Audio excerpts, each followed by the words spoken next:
right, you crazy bastards. Here we are, week number 2. Get your fucking mind right, and let's go. Alright, figured the music would kind of get everybody a little juiced up this morning. But, yeah, man, here we are, week 2, TFL. I'm going to call this decision week and or separation week, because here is where we start going down the line of the contenders and the pretenders. But before we get to that, I want to talk about a few highlights. First of all, I think here we are, whatever year we're in, year 10, is we set a new milestone. And by that I mean we have popped the trade cherry here after week 1. I do believe that's a first. So for Luke and Dino, I do want to commend y'all. Nothing makes your boy happier than a nice solid trade. And I'll give you props. I think each of y'all came out ahead. Dino, obviously you didn't have a quarterback, even though Joey B threw the ball 85 times the other night. But nonetheless, you got Cam. Pukey Lukey's rolling the dice on Naheem Hines. If Jonathan Taylor goes down, hell, he definitely top 10. But even if he doesn't, I mean, he's got a whole Kareem Hunt, Nick Chubb, 1-2 punch going on. So, hey, props to you guys on the trades. But look, let's talk about the standings a little bit. Obviously, we half and half here. Got half 1-0, half 0-1. So let's talk about, I think thus far, I'm going to say between the 1-0 teams, you know, who's in, and then 0-1, who still got a shot to bounce back. And, you know, after looking at the 1-0 teams, obviously there's a few people that come to mind. Chuck, I think, unfortunately, your team's looking fairly solid, mostly because of the Jonathan Taylor boost. I mean, let's just call it what it is. You kind of lucked out in the sense that you were probably in the best A-B situation where if one of them guys went down, the other guy right to the top. The only other one I could probably put in comparison would probably be Kareem Hunt and Nick Chubb, where the opposite guy instantly goes to top 6 status. But nonetheless, Chuck, your team's looking fairly solid. And then Luke, man, I mean, you know, you're doing some things. All right, you're doing some things. You learned your lesson after Baker last year, and you're doing some things, and you're making some videos, man. So I appreciate you keeping the comedy rolling in the group.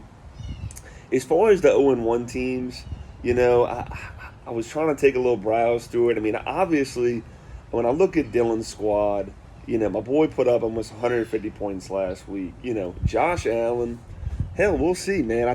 He could be fairly decent all year. Potential top 5, Clyde Hilaire, Aaron Jones, Juju, DK Metcalf, Darren Waller. And then we'll see if Zach Moss pans out and beats that Singletary to be solid in Baltimore. So I'm going to say, Dylan, surprisingly, this is coming out of my mouth, you actually are one that has a bright future ahead. All right, with that, let's jump into projections. While I'm getting that loaded up, we'll talk a little bit about Survivor League as well. So I don't have it in front of me. It's on this phone right here. What I do know is that we got a lot of chips rolling on old Skrilla this week, and he's down by a solid, I think, 43 points right now. So if not, I think it's SK took maybe Chuck, and Alex took Chris. Everybody else is riding with Skrilla. So Survival League could get cleared out pretty quickly if Skrilla don't get his shit together. So Luke, here you go, man. Here's your shout out. Great job last week. All right, yeah, man. You knocked out half the league. All right, great fucking job. All right, moving on.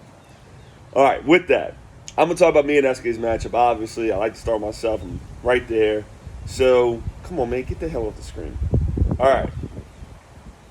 So, me and SK's matchup, if I can get this damn thing loaded up correctly. So, we're like, obviously, neck and neck. We haven't had anybody play yet. Projections, like I said, spot on. So, as far as the matchup goes, I mean, obviously, I'm super interested to see what Kyler does in terms of if he can repeat what he did as his week 1 performance. The problem is that SK's got D-Hop. He's probably going to get about a third of his balls. Sucks for me, but nonetheless, hopefully he sneaks in about 100 yards on the ground, a little rush TD. And it kind of offsets it a little bit. But I can't lie, SK's got some good matchups. Deshaun against Baltimore, even though it's not a good matchup, they're playing from behind. He's going to be slinging the ball. He's definitely going to get it. The saving grace for me, I'm hoping is David Montgomery. I'm waiting Dave for him to blow out that groin, Tarico and a pop off, and I can trade him to the jabronis for, you know, a solid receiver. But until we get to that point, we just got to kind of wait and see. Because he's going to get carries. I think he got like 16, 17 carries last week. And then he's got Rojo in the flex. Rojo right now is projected 15.8. I'd say, if anything, that might be the overvalued one. I mean, look, if Tampa plays as good as they did against the Saints, I think got a chance to go up on Carolina, so game script might play in his favor. Don't think Carolina has a solid rush D whatsoever. So Rojo, I don't know if he doesn't plunge one in. That's my saving grace. And then the Patriots against Seattle. I'm hoping Russell Wilson destroys them. As far as my squad, a solid performance out of Dalvin I'm expecting. I'll tell you what, super pumped about Noah Fant. Obviously, he looked damn good the other night. He's a super good athlete. And then Raheem Mostert, man, playing against the Jets. I'm hoping my boy puts a solid 125 and 2 TDs on the ground. So even though we're literally 134.3 to 135.6, I'm the 135.6, and I'm going with myself, and I'm going to 2-0. You heard it here first. All right. Next matchup we got is, all right, I know we got a few of these started already, but that's all right. We're going to talk about Butters and the Greek. All right, so Alex and Butters. Butters obviously off to a pretty solid start. Got 17.4 out of Odell. Thank God, Butters, you lucky bastard. But other than that, Butters, I think for you, the giant question mark is Miles Sanders. What's he going to do? Is he actually going to play? I mean, I think he's going to play, obviously. But nonetheless, he's projected 17.6. There's something about the running backs in Philly that ever since LaShawn McCoy was there, it's like hot potato with Doug Peterson's offense. So I think he's super, super wishy-washy on that one right there. I see you rolling back with the two Saints, Alvin and Latavius. Look, Butters, I can't say I completely hate the move. It's mostly because, I'm with the home team. But nonetheless, this ain't a Chubb Hunt situation.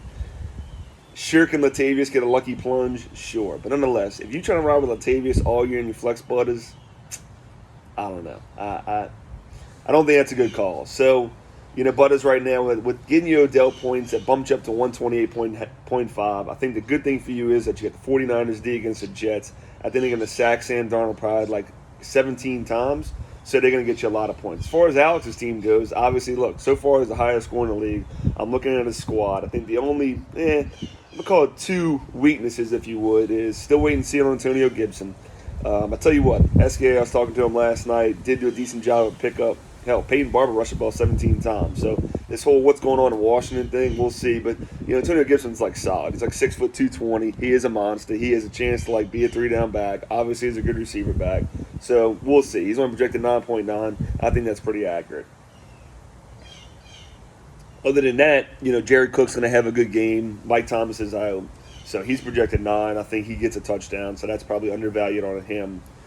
Keenan Allen, while unfortunately the Chargers offense now sucks. I mean, it really sucked with Philip Rivers too, with his fucking rubber duck arm. But they want to ground and pound.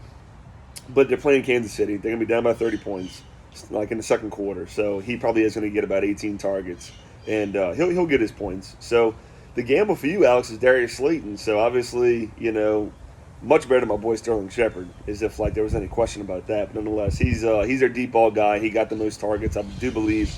So, Alex, I'm going to roll the dice. I'm going to go with you, man. I know Butters' projection jumped up, but Alex, man, 2-0, man. Good for you. All right. Next one we got. Here we go. Let me talk him up a little bit. Them boys against Fear the Beards. Obviously, Luke off to a hot start. Got 25 out of fucking Kareem Hunt. So, super solid there. That dude looked damn good. Dino, you need to be worried, bro. So, Pukey, solid job out of Kareem Hunt. So, other than that, we look at your squad. I think the key for you is does Austin Eckler get rolling in the passing game? Only one catch week 1. Obviously, very atypical. Not going to happen again. John Brown, hell, they threw the ball a shit ton last week, and he looked like the true number 1 over Stephon Diggs, even though Stephon Diggs, I think he had 8 for 84. But, and then Mike Evans, what does he do? Obviously, he got shut down by Lattimore last week. Nobody wants him, by the way, so stop trying to trade him. He sucks. But right now, you're projected 4 points higher than Dylan's. And obviously, we talked about Dylan's squad. He's got Josh Allen. He's throwing to John Brown. And then what's CEH do? Obviously, he absolutely smashed on week 1 against who the fuck could play against Houston. So they're playing the Chargers. Don't think the Chargers defense is that good. Front's all right, but I think he has a big game. Aaron Jones projected 19.4. That's probably very accurate. They're going to be up. Game scripts in his favor. So Dylan, I'm going to have to give you the nod on this one, if I'm looking at this correctly. I don't know, man. This is a coin toss. You know what, Dylan? I'm just going to give it to you because I took you as my kind of like dark horse to come back and bounce back. Pukey, I'm going to say something happens like Naheem Hines doesn't have a good of a game. Even though Lamar and Mark Andrews will go off probably. But I don't know. I'm calling a fucking another 30-point game out of CEH. Dylan, I'm going to go with you. Luke, I know. You can boo-hoo me and tell me, oh, yeah, I suck on that cat. But I'm going to go with Dylan. I don't know why because I always hate on Dylan. But I don't know. Pukey, until you start making some videos, I'm going to keep shitting on you. All right. We got Chuck and Casey. All right, so my boy Casey Boy, by the way, who blew the bank, dude. Casey Boy, ballsy move, $101 on Malcolm Brown. Hey, props to you, my brother.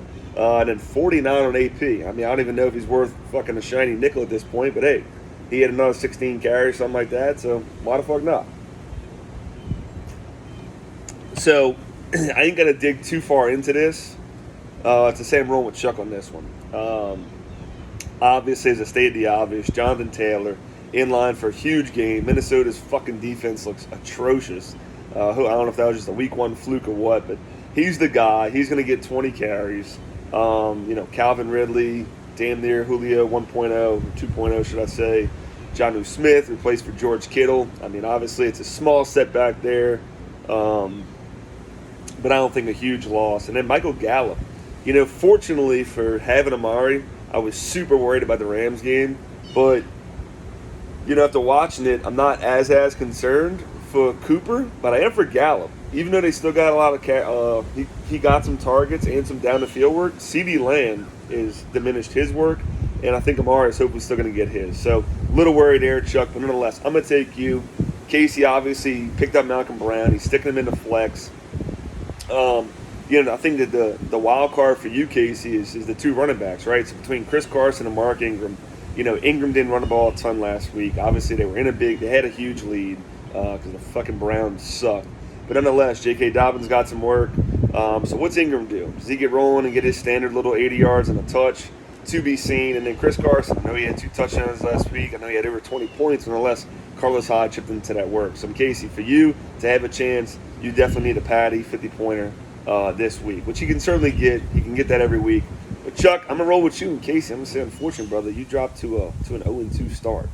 All right, guess let me pick up the pace a little bit. Here we go. We got the Jabronis, aka the Skin Flutes, which, dude, change that fucking name. I'm gonna keep calling you the Jabronis. Let's be real. So you're playing Naughty Boy right now. Got him by about 13 points in terms of projections. So for the old Skin Flutes, obviously Melvin Gordon should have a huge game. Well, I take that back. Not really. He's playing against Pittsburgh. The only reason I say that is Philip Lindsay's out, but, he should still get 20, 25 carries. Will Fuller should have a good game, once again, if they're going to throw the ball against Baltimore. Zach Ertz, though, I think he's the wild card in this whole situation because I think Dallas Goedert is, he's like the number one tight end now. So, Zach Ertz will still get his love. They ain't got no receivers, so they're both in there. And then Jerry Jeudy. Should be a beast, got a high ceiling, but my boy dropped a ton of balls, so I don't know, we'll see. But then Russell against New England, while he still should have a decent game, I don't think he's going to have an Atlanta-type game. I'm going to reduce him down to 2 touchdowns and a handful of rushing yards. So 27 is probably accurate. And then keep it on. I think Naughty, obviously, the running back situation, man. Kenyon Drake, look, dude, I'm going to tell you what it is for having my boy Collar. They threw the ball 9 straight plays to open the game. So Kenyon Drake, 18.5. I don't see it. The only way he gets that is, once again, game flow. They're playing against Washington. But Washington, fairly tough. So, I don't know. We'll see on that one. And Singletary, man, I love him, but I don't see the work there. So, obviously, old Skin Flutes, I'm going to give you the nod. I think that's pretty spot on. Naughty Boy, you need to hope for a huge game out of one of these receivers like Thielen, or maybe Scary Terry comes through for you. So, Naughty Boy, unfortunately, man, I think you're going to take it on the chin. So, the last one, obviously, let's talk about my boy Dino here. He's off to a hot start, 47 points. He got out of Joe Mixon and 33 out of Chubb. That's huge. Skrill only 4 points out of A.J. Green. So, when I'm looking at it, obviously, I'm kind of shy, I guess, towards Dino. But, I mean, look, man, Skrilly's got CeeDee Lamb in there. I was just talking about him. I think he's going to do well. Saquon should have a good game. Drew at Vegas. So, you know what, Skrilla? I'm going to go with you, man. Dino, I don't see Cooper Kupp doing what he's going to do. So, anyway, I'm going to go with that. Sorry I can't say more. Video's about to end. But, look, make some trades. Talk some shit. Week 2. Let's go.